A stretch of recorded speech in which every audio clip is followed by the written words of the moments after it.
Fermented chicken feed. Let's talk what it is, how it can benefit you, and how to actually ferment that feed. Hello, chicks. Hello, chicks.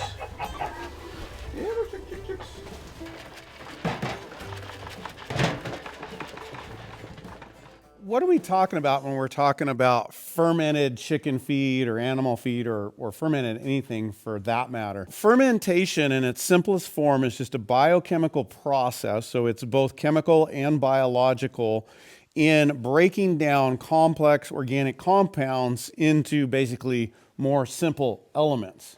And so in our case here, talking about animal feed, and we're going to be talking primarily chicken feed, though we also do the same thing for feeding our pigs.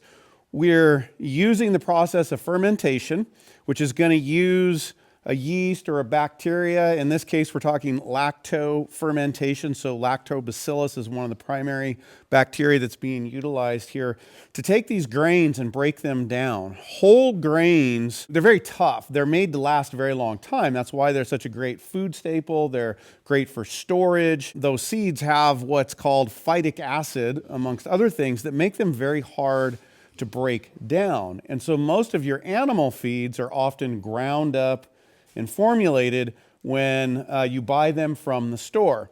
But there's several benefits to avoiding that type of feed, which I'll talk about in a moment. So what we're doing here with the fermentation process is just using that lactobacillus and breaking down the grains to make them more digestible so that you get a better use out of them for the animal and a better nutrient intake. So the other thing I want to discuss is why. Why is it worth going through the trouble?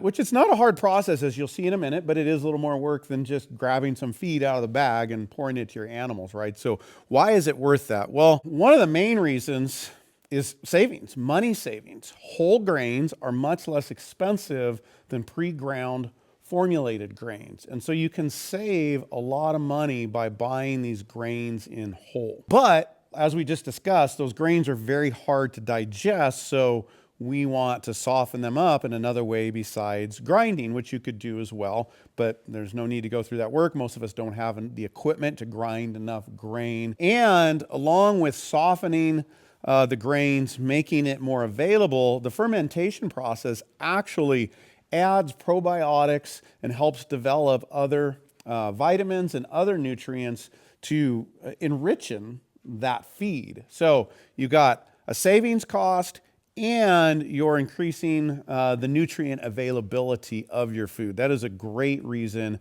to ferment your feed. Lastly, there are several studies out there showing that not only may your chickens be healthier, but your eggs can weigh more, the shells become more dense when using this method. So a whole lot of good reasons to ferment feed. So first thing we want to talk about in the how-to is what grains to use. In its simplest form, you can use any whole grains that you can get access to.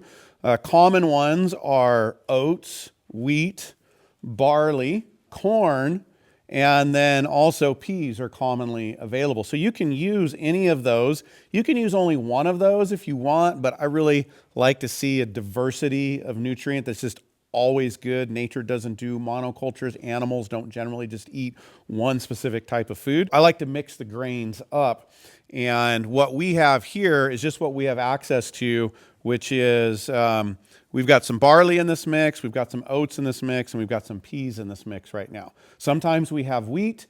We rarely have corn, and that's because it's very, very hard for us to get non-GMO organic corn. That's very, very difficult for us to do. Some places you can do that, and corn is a great supplement as well. Let's talk nutrition a little bit. When you buy a formulated feed, egg-laying feed, and a lot of animal feeds are targeting 16% or the high teens in protein levels. So we want to get close to that. Most of these grains are a little bit lower than that. Any of these grains, go from the single digits, 7, 8%, all the way up to 15 to 18%. So you've got to just look at the grain when you're buying it. But honestly, I don't stress a whole lot about that. Most of the year, our chickens are also out foraging, they're scratching, they're getting other sources of protein and organic matter. Any of these grains is going to get us close enough. So you just got to find a place to buy those bulk grains. Definitely keep them non-GMO organic if you can. We buy them in a large batch, and then we put them in a can over here, and we mix them up, and then we're able to just scoop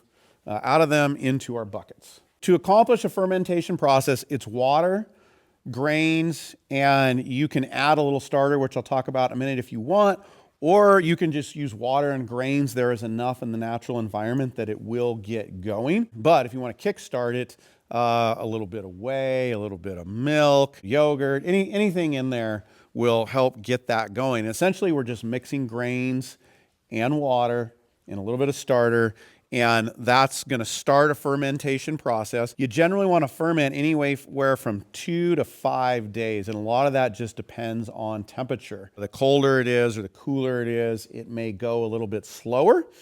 And if it gets too cold, it's going to stop all the way, which for a number of years stopped me from fermenting at all. But I have a solution for you that we'll talk about just in a minute to be able to ferment all year long in a cold environment, even if you don't have a temperature controlled space to do it in. So before I show you the basic how with our system, let's talk quantity a little bit. We're doing this in 5-gallon buckets. We're feeding 15 to 20 pounds a day because we're not just feeding our chickens, we're feeding our pigs that are in during the wintertime, and we've got quite a few pigs. If you just have a few chickens, you can do this in a quart jar, half-gallon jar, 1-gallon jar, anywhere in between. You know, we've never gone more than 5 gallons, but if we're doing a lot of pigs, a lot of chickens, you might have to go more than that. One other thing to think about is just how much. And so you need to know how much are you giving your chickens, how much are you giving your pigs. For the chickens, generally you want 1/4 to 1/3 pound per day per bird. That's just kind of a general ration. So that's what I stick to here, targeting that. For the pigs, it's kind of going to depend on your pig program, so I'll let you figure that out. Depending on what else you're feeding them, we're also supplementing them other things during different times of the year. To get the process going, we're literally going to take our 5-gallon bucket, and we have a little starter left over from one of the last batches. So once you get going, we just transfer some of the fluid from our previous batch. Again, you can start it with just water or grain, or you can just, a little milk or whey is great. That's really all you need. Make it raw, right? Or anything that's alive and cultured will get this going. And then for a 5-gallon bucket, about the most you can do is 4 scoops, which is about 20 pounds. That's about as much as I can fit in here and get enough water in it to thoroughly soak them. So we're going to take our mixed grain.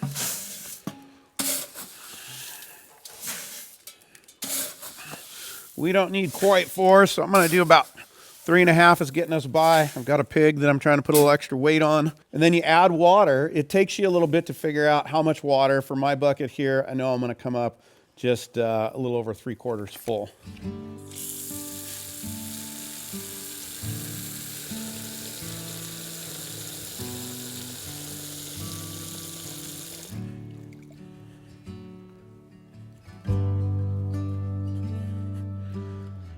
Now, having enough water is really important because the grains are going to soak up nearly all this water, and you want enough to have a little left over.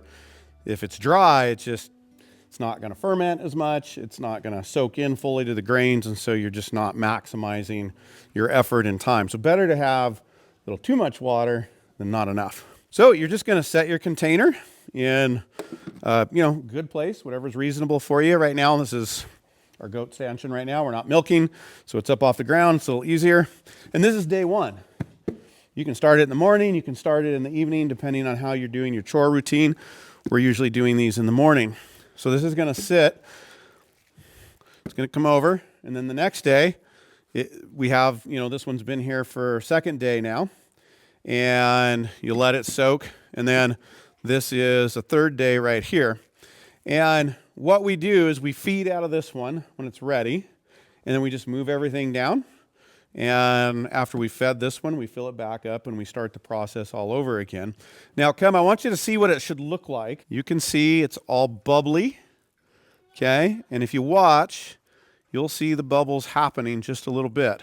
It's a little cooler in here, so it's a little slower, but there are some bubbles breaking in there.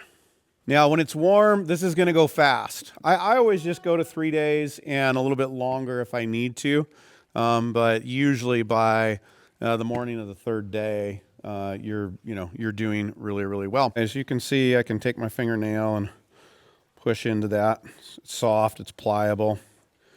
You're going to get much better digestion and use of this way. And it popped right out of there. You can see that's just pretty mushy and soft. And we're pretty cold right now, so it wouldn't hurt if we went an extra day on this, but very, very usable. And you'll notice the difference in your animal's poop. I can say that on YouTube, right? Poop. You'll notice that when we have not soaked the grains for the pigs, I'll bet you 25 to 50% goes right through them. When we soak it, virtually none goes through them, so they get all that use out of it. So very, very valuable. You're getting feed at a lower cost, and you're getting a much better utility. Sorry, Jenny. Okay, so as you see, it's a really, really simple process. It doesn't cost very much, and you're adding nutrient to your feed. This is just a win-win all the way around and a great way to go. Probably the most challenging thing for some of you might be sourcing the whole grain. It's not too hard to go source pre-mixed feeds. It can be a little hard. You might have to go a little further out of town. You might have to look somewhere like Azure Standard and order it in, but you're going to get a better quality, and per pound, you're going to get a better price if you just go and shop that and find it. So this is really, really worthwhile process. One of the biggest challenges we've had doing this in North Idaho is wintertime. And I actually stopped feeding for a number of years because I did not have a temperature controlled space. And these are just going to freeze up. They're just not going to go, and eventually they're going to freeze up when it gets that cold. What I discovered, I didn't know, and I don't know how long they've been around, but they make these heat mats. So I went looking for heat mats because they make them for your garden trays, right? And they're smaller. And I was thinking like, gosh, can I put 3 or 4 of those together? And here I found this nice 48-inch by almost 21-inch heat mat. And it doesn't put out a lot of heat, but it works. It's a nice size. It takes 3 of my buckets.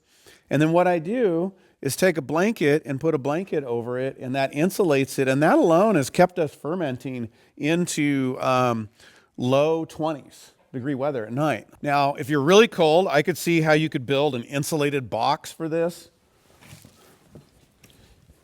with a lid on it. You could really get creative if you don't have, of course, if you have an indoor space, you can keep it. That's great, but our house is too far away. Nothing up here is temperature regulated. But this is working great, right like that. So we got a nice little heat pad under it. Little bit of insulation. Of course, we could get thicker blankets. This is great to be able to keep our fermentation program going all winter. For more ways to save on your animal feed bill, check out this video here.